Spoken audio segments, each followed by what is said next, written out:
They say winning ain't everything.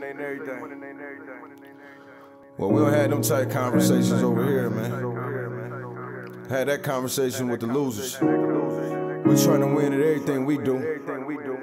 Even in the loss, we don't see defeat. We see a lesson learned. Straight up. Look, I came into this world in 1978. The doc looked me in my face and knew I was something great. 45, 42 Prescott, that's where I'm from. Grew up in the slums around dope dealers and bums. As humble as I was, I adapted to my habitat. In my own lane though, far from where they crashing at. Dumb bar graduate, the game I'd have mastered it. Served in the Navy, look, y'all don't know the half of it. Pops passed in '01, moms passed last year. I know they up in heaven smiling down, crying mad tears, cause they son making it. No telling where I'm taking it. My city been cursed, but I feel that I'm breaking it. Coached at Wayne High in 15 in one state. Seen the fork in the road and went straight. I know what I'm worth, I'm OG King Kirk. Brooklyn Nets gaming crew legend, let's work. Hey, this is OG King Kirk, Mr. OG2CENTS podcast. I want to thank each and every one of you who tune in every Sunday. We truly appreciate it. Make sure you hit that subscribe button, like, comment, share, give us a 5-star rating on Apple Podcasts. Helps us out a lot. Links are in the descriptions for all available streaming platforms. Let's continue to stand up for any forms of social injustice and racism. This episode is brought to you by Zenni Blocks. Make sure to armor your eyes with Zenni Blocks virtual clear blue blockers. It's important to protect your eyes from a harmful blue light from your digital screens, so you'll have less eye strain, and that makes for better sleep and performance. Check them out at zenni.com/gaming or follow them at Zenni Gaming on Twitter and Instagram.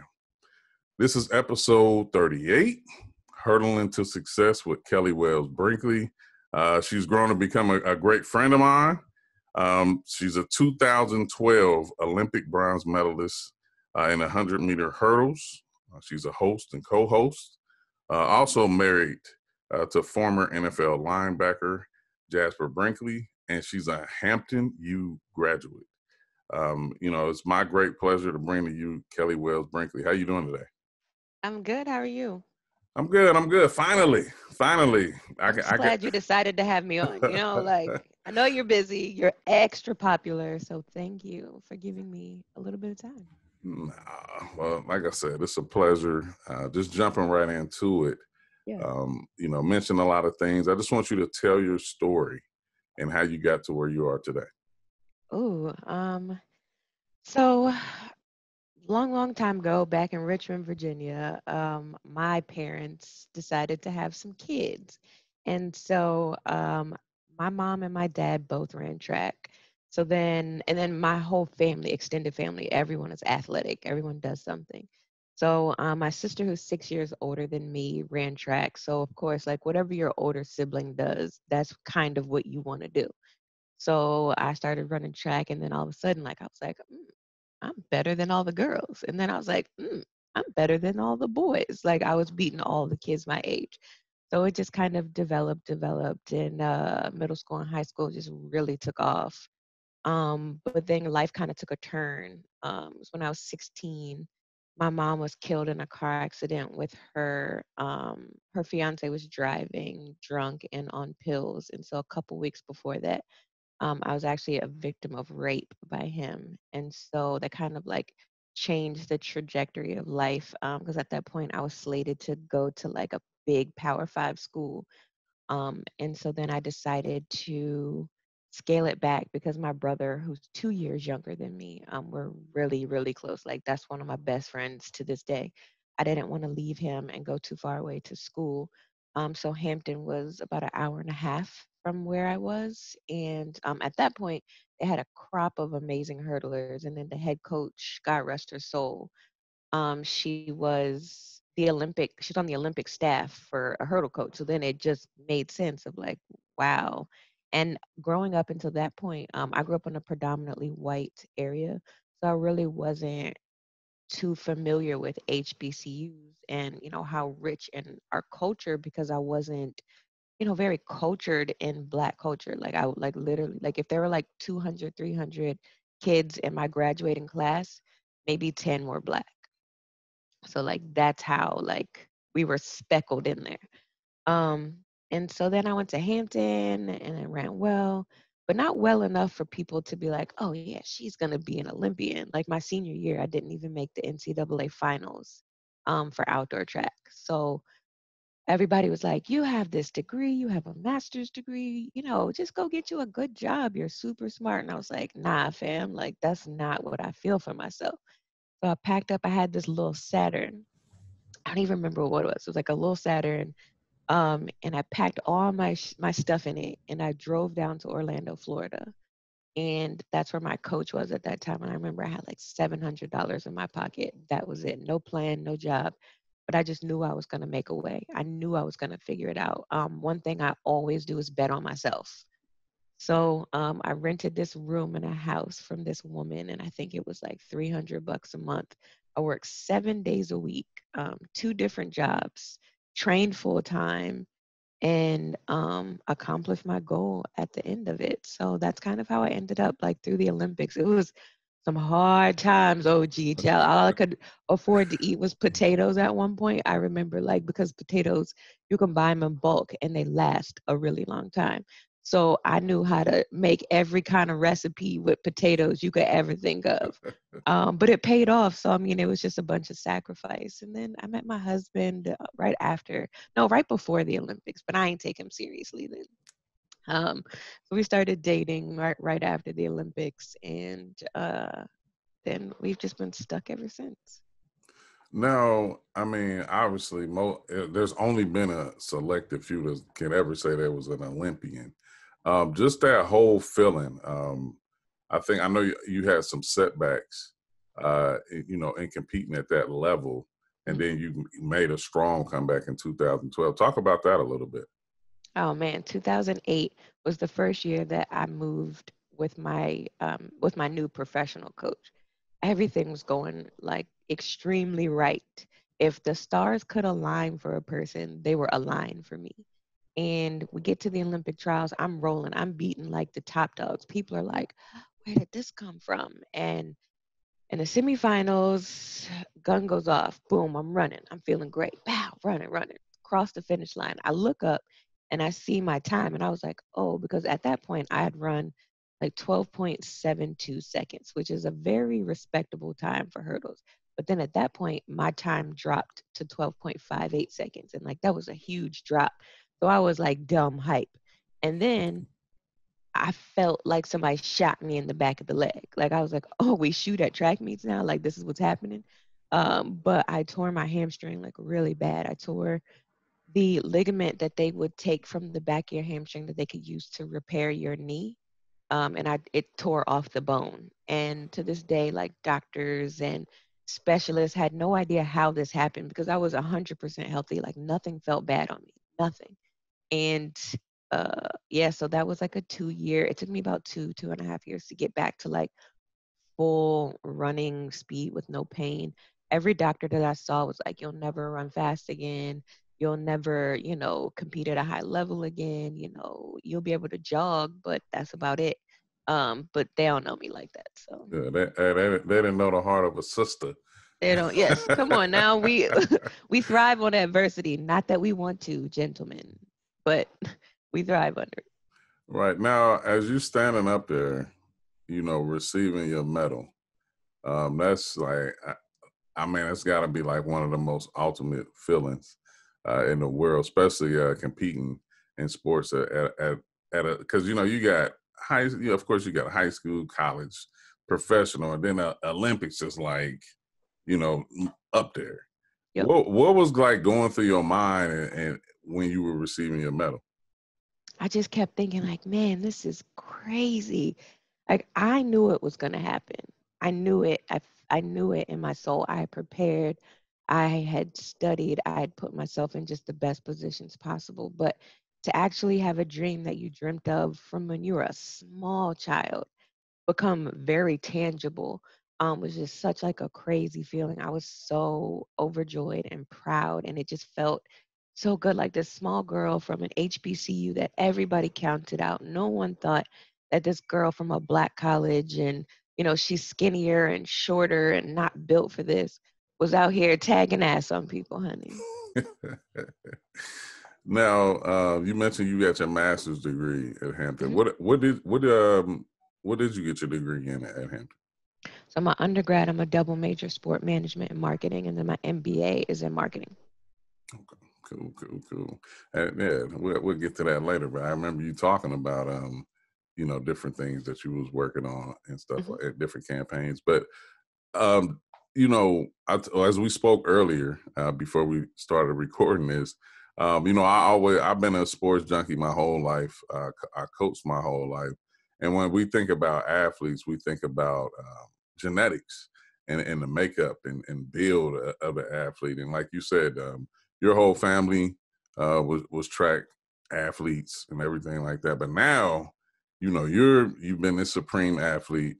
Your husband is a former linebacker in the NFL, and then now you have a son, Mhm. and it's like so. Um, you know, that's almost like the perfect storm. You got speed, you got strength, you got everything, and I think he's in the sports. So how is that working out? And like, and what I mean, because I know most of the time when coaches meet kids, they say, "Who's your mom? Who's your Mhm. dad?" And then when he say who his mom and dad is, it's like, oof, like I think we got a player. Like, so how's that been working out? Man, my little one is so athletic. It's crazy. Like it's literally crazy. When I see him and we take him, he's in a couple different sports.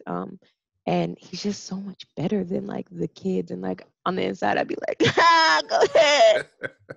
And then I have to like curb my enthusiasm because you got to be out there like a good sport. But like I'd be like, ooh, I'd be like, ooh, your son just got burnt by mine. But he has way too much energy. Like, and I know as a 4-year-old that's a part of the thing, but he's just so smart and fast. He can jump high. He's not afraid of anything. He's never been afraid of anything, which stresses me out as a mom because at the end of the day, I'm still like Mama Bear.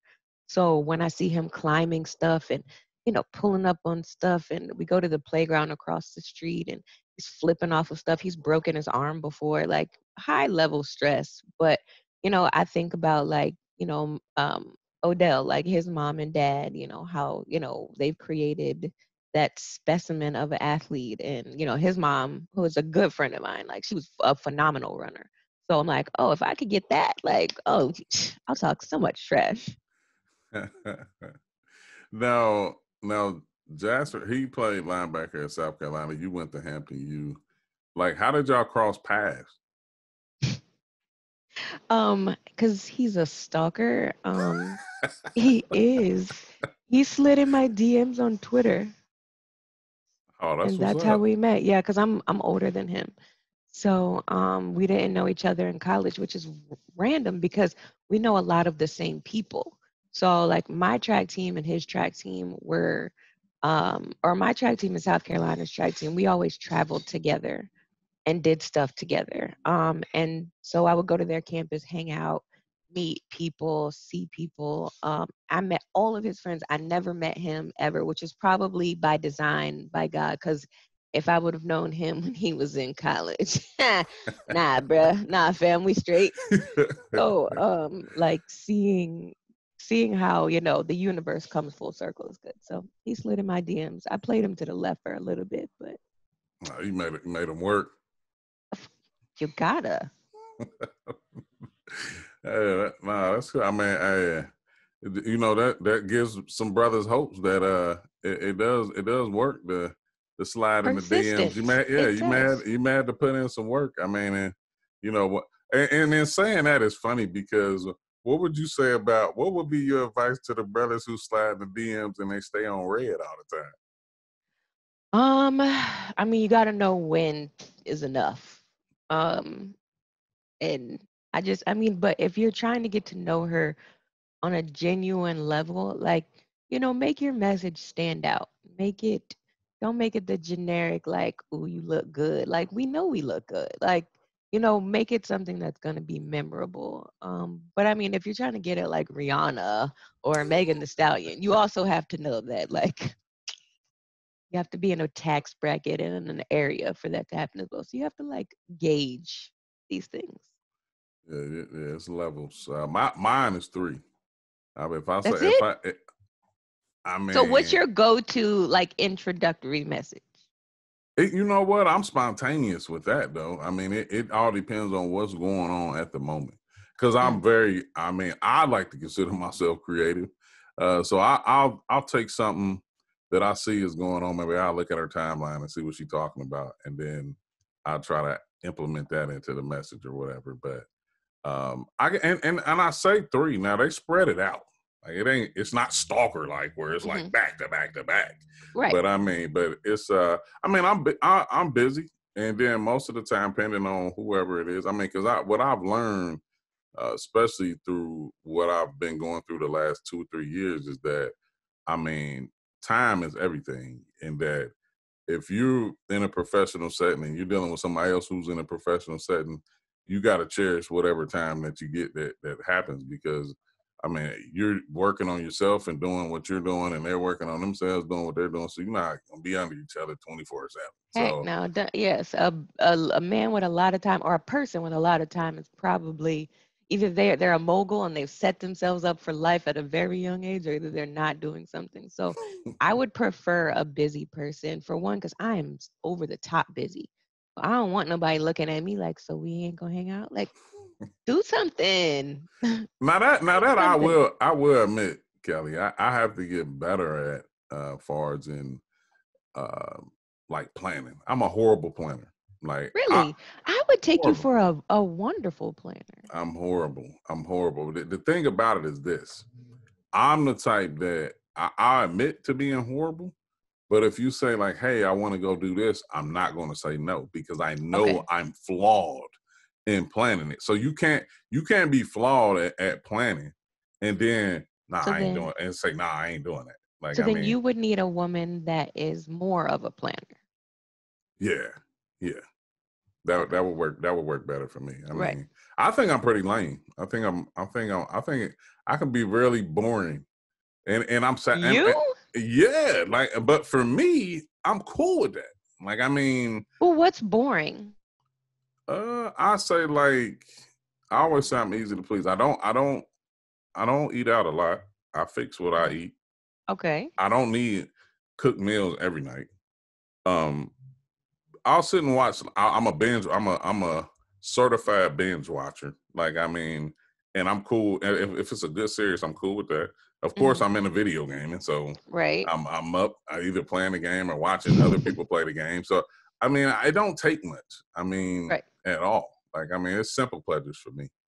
But I feel like as we get older, that's just how it is. I think about when I was younger, like I'm 38 now, and my level of pleasure is so much lower than what it used to be. Like I don't need to be out running the streets. Like I I'm very settled. So like I'm the same. Like you find me something good to binge, you eat. Like I'll either cook something or order something that's really great and we just chill, cuz I feel like every day is this, like go go go go go go go, that the moment we can just be like and not have to go, or I don't have to like get dressed and go out to eat. I mean, of course I like to do that every now and again, like date night, stuff like that. But I'm also a homebody and I'm like socially antisocial. So like I've had like it's fun till I've had enough and I'm like, all right, let's go. Yeah, that's what I say. I say I've been practicing social distancing, I'm so built for social it's distancing. nothing new for me. Like, I mean, This is I'm awesome.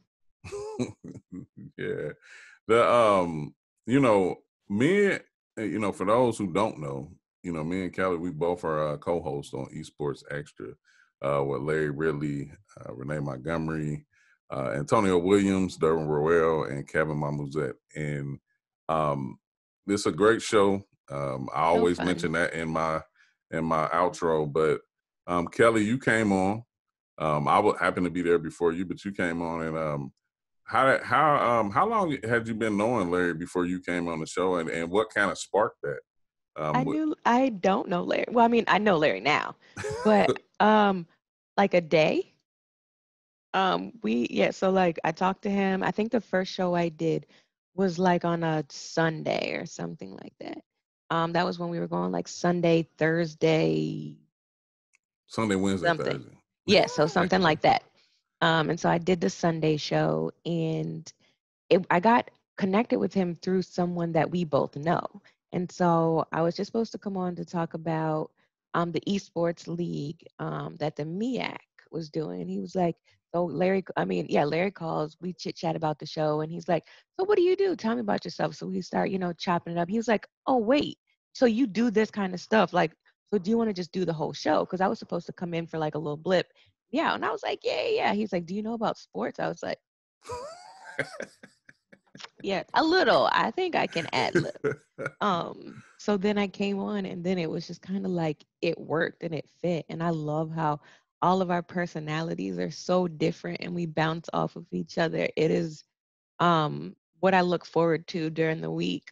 Because one, the four of you or the five of you men are so intelligent.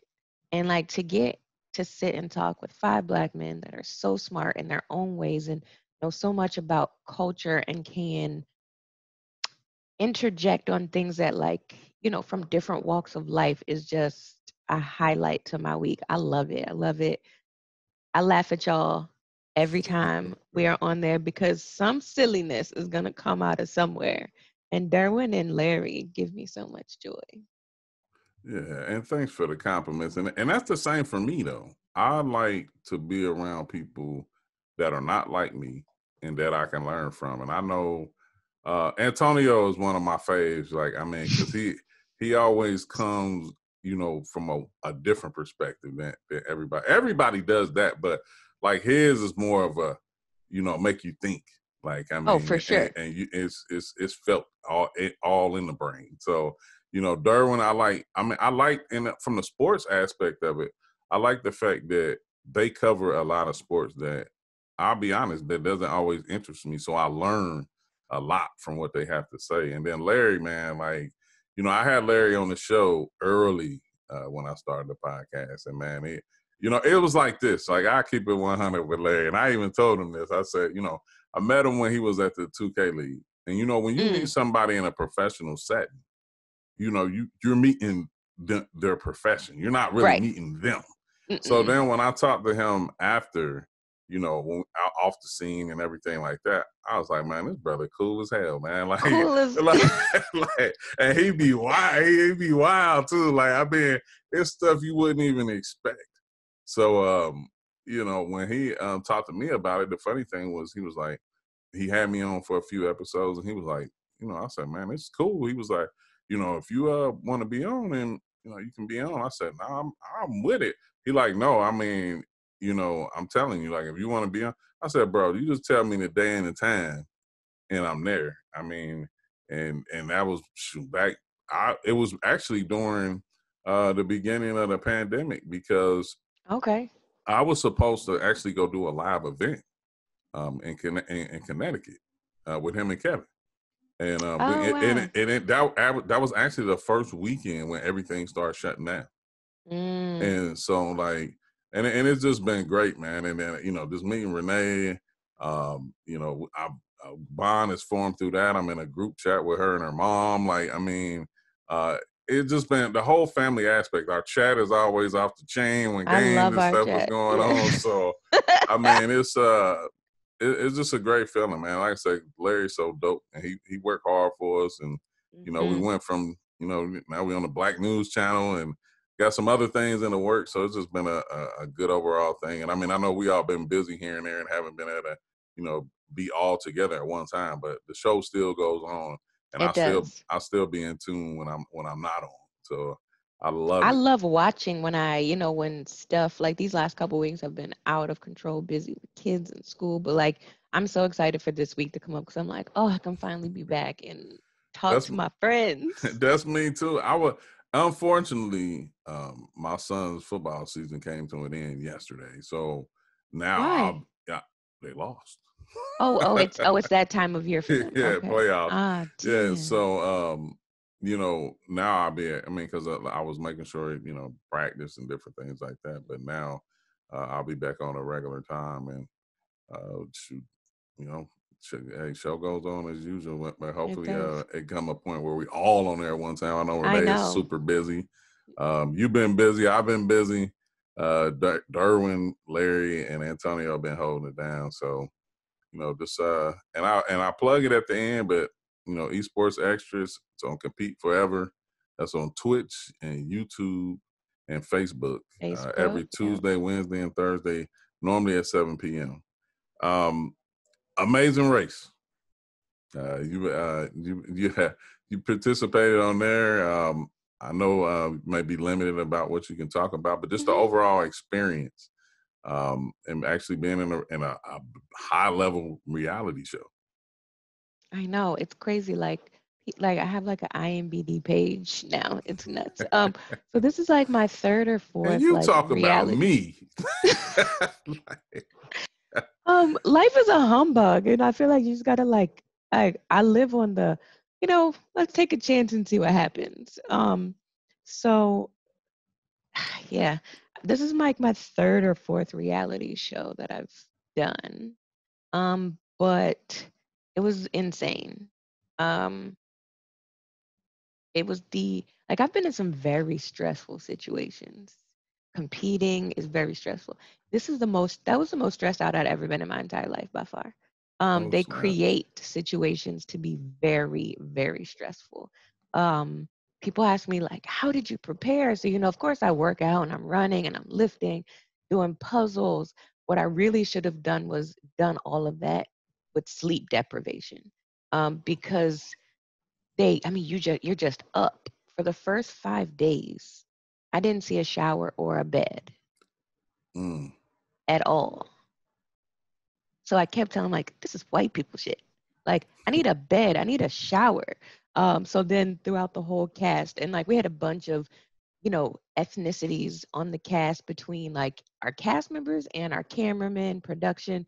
So then we started naming stuff that's white people shit and black people shit. So then we started teaching each other about our cultures, which actually turned out to be amazing. And then we have some Indian people on the cast, some Asians. So then that was my biggest takeaway from all of it, being in this close space with people that I never would have met from all walks of life, from all different places, and learning about each other's cultures. And I say it all the time that if the world could be like a glimpse of what we have, we would be just such in a better place, because right now the state of our country is a hot mess.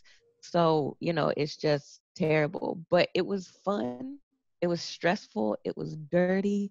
After like we've been eliminated on the show, but we found out that, all the teams were conspiring against us, because they wanted us out early, because they knew that, athletically we're just that much more inclined. And then they started doing their research on us and realized that, my partner, she's a lawyer.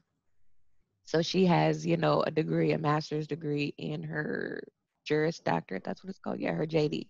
So then, I have, I'm a double major and a master's. And they're like, oh, so they're not just athletic, like they're smart too. So early on, they were like, oh, they've got to go. And so then we're such in our own worlds. My partner, I've been friends with her over 20 years now. So we're such in our own worlds. We don't even we're not like thinking like, oh, they're conspiring against us. We're like, just here to chill. We're about to knock this stuff out. So knowing that people conspired against us, I guess it's a little flattering, but it's also stressful, watching it again and dealing with people on social media, because people on Twitter are just not nice. But I've been attempted to be dragged a couple times. I don't care nothing about that though. Oh yeah, it happens to me. I wouldn't say a lot, but it happens. I'm known for the blocking, unfollowing, muting.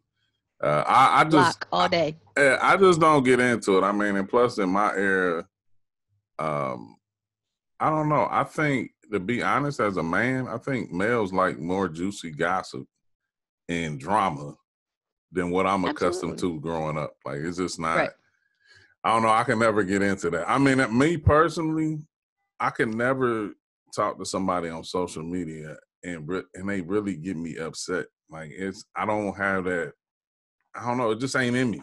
Like, because obviously, if it's somebody that knows me and they have my number and they choose to put something over social media, that's something, you know, that's at another level of something, Right. personal, because you can easily pick up the phone and call me or text me or whatever, and we can rectify it that way. But yeah, I mean, it happens. I mean, most of the time I'm laughing. I mean, I'm a very sarcastic person.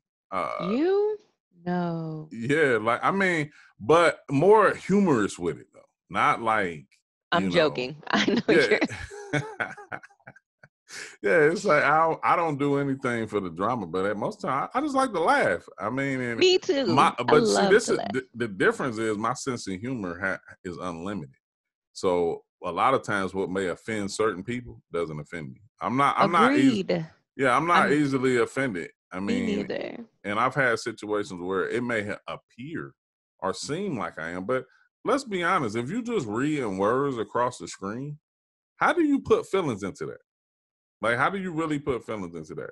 Most of the time we can say like maybe positive things. Like, it's like, if somebody say, "Oh, Ivan, I love you. I really care about you." Like, yeah, you might have some warm fuzzies or some feelings about that. Right. But like, if somebody really caught themselves ranting or going off on you, they're like, really? Like, that's where your energy is at today. Like, if You're somebody like, y'all really, woke up to be because mad. what's it gonna, what's it gonna get you at the end of the day? I mean, you're gonna either I'm gonna keep scrolling or log off and it's over. Like, it ain't I like we just talk. block. The only time that it ever really bothers me. So a couple days ago, the last presidential debate, um, I was watching because I want to be more informed. I want to know, like, I feel like I can be informed about what's going on in my backyard, Black culture. It's something that I, immerse myself in. I want to stand up for the people who haven't had the chance to live the life experiences that I have.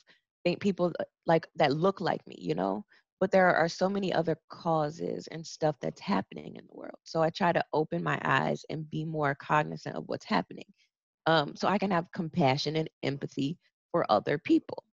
And so I didn't know what coyotes was when Trump mentioned that in the presidential debate. So, you know me on Twitter. I tweet everything. I tweet anything and everything. If it's a thought, if it's a question, I feel like if CNN can put a blurb on there about a headline, I can ask a question on there. Who is someone to tell me whatever?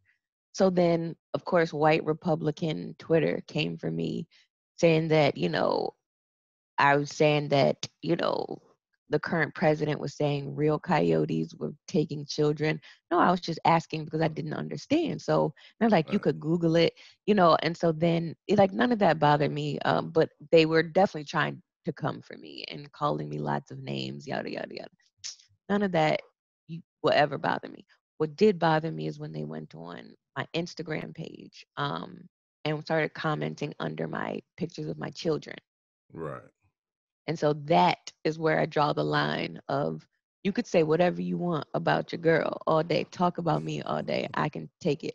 My 4-year-old, I will kill you 100%. Like, I will fight you over that little boy.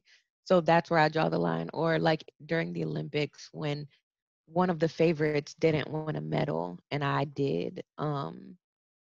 They at that point my nephew was super young and he is biracial, so they were going on his page and like tweeting him and facebooking him, calling him like porch monkey and stuff like that.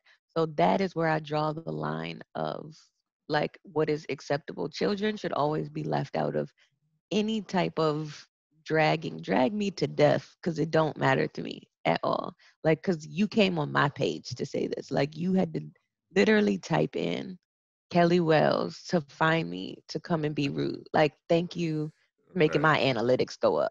Thank you.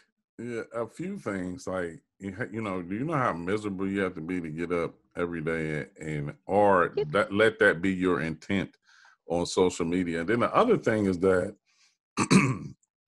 I believe you can be prideful in your own culture and everything. That doesn't mean you have to hate somebody else's though.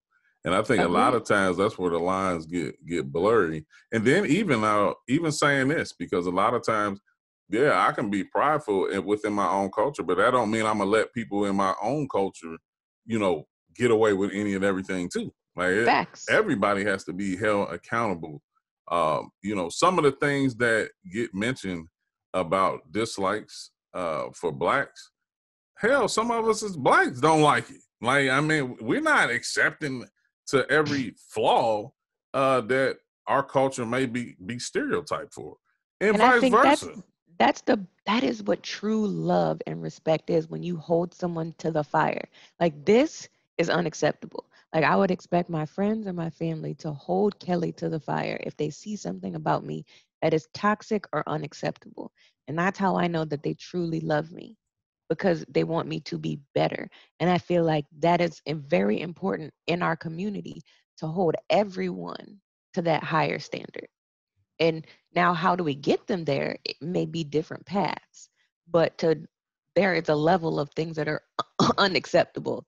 And no, we don't like that shit either. No, we don't. Exactly. Um, you know, Mentioning about your degree and everything like that, and just leading into, like, what are some new things that you have going on? I know we had vaguely mentioned about some campaigns and different things that you're working on or whatever, but like, what's new for Kellie? Amazing Race.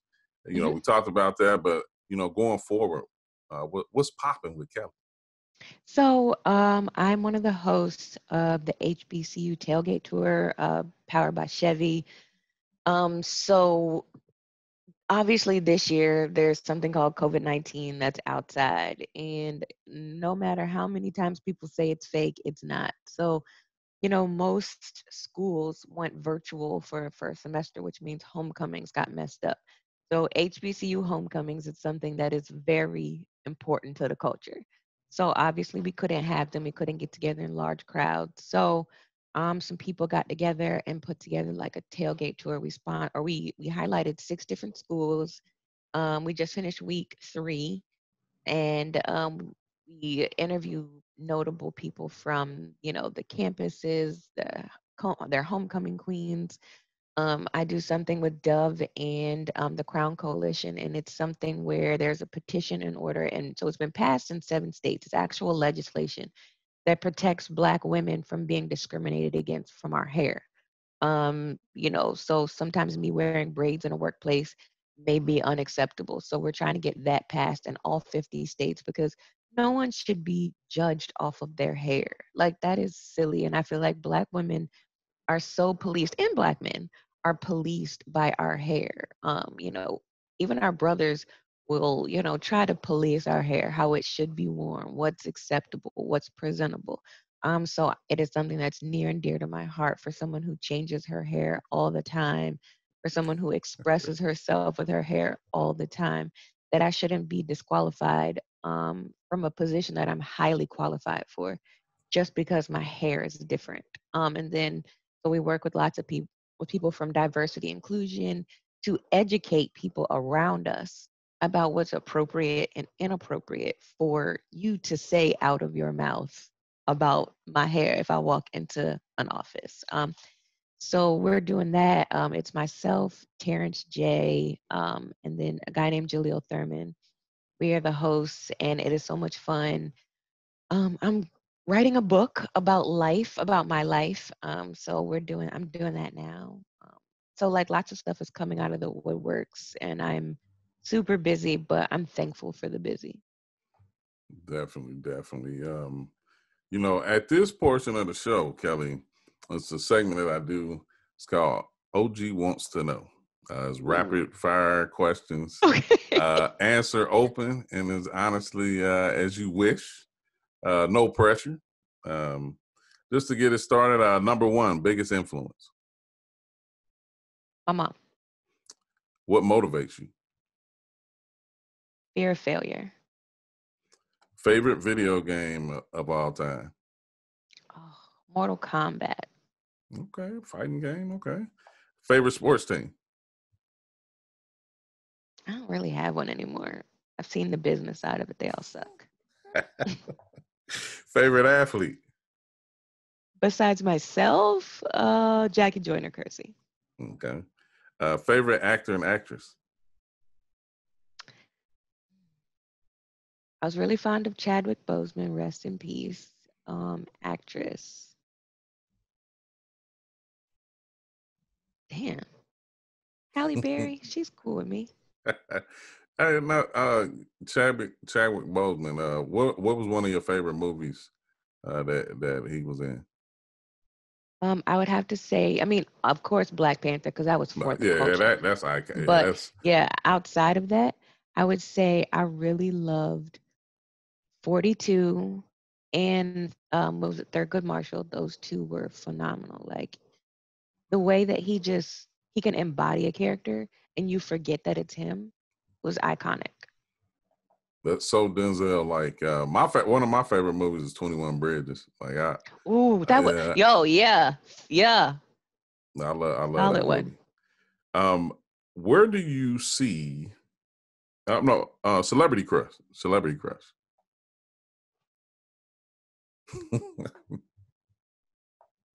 Ooh. There's this little, so it's a show I watch, um, P Valley. There's a little light skinned boy. He played the security I guard know in who you it. talking about. I know who He you talking fine. about. I don't He know his name. woo I don't know his name. Tyler Lepley or something like that. Okay. Ooh, he fine. Sorry, babe. Hey, favorite movie of all time? I have two. Forrest Gump and What's Love Got to Do with It. Okay. I take that back. My favorite actress is she played it, Angela Bassett. Angela Bassett. She's phenomenal. God, please bless me with her genes. Where do you want to be in the next 5 or 10 years? I want to be hosting more TV. I would love to work in branding. I love branding. I never had PR people ever. I've done all my own PR. So like all of my sponsorships and stuff. I wrote the contracts. I always had like friends that are lawyers that can read over it, check to make sure I'm not like signing away my firstborn child. But I would love to work in branding and sponsorships, fundraising for some in sports somehow. What advice would you give to people inspiring to become an Olympian? I would say you have to be very unapologetically selfish. You have to have tunnel vision, look at your goal, map it out, and figure out how to get it done. There are going to be a lot of things and people that you're going to have to put on the back burner to get your goal done, but you can't be afraid to do that because getting to the Olympics and getting a medal is like that's like literally the 1% of the world. And you only have a very short span to do it. So it's okay to miss out on some things if that's what you really want to get done in life. So it just takes being very methodical and very selfish at that point. Okay. At this point, I want to thank you for coming on to do the show, and I want you to plug away and how people can follow you, Mhm.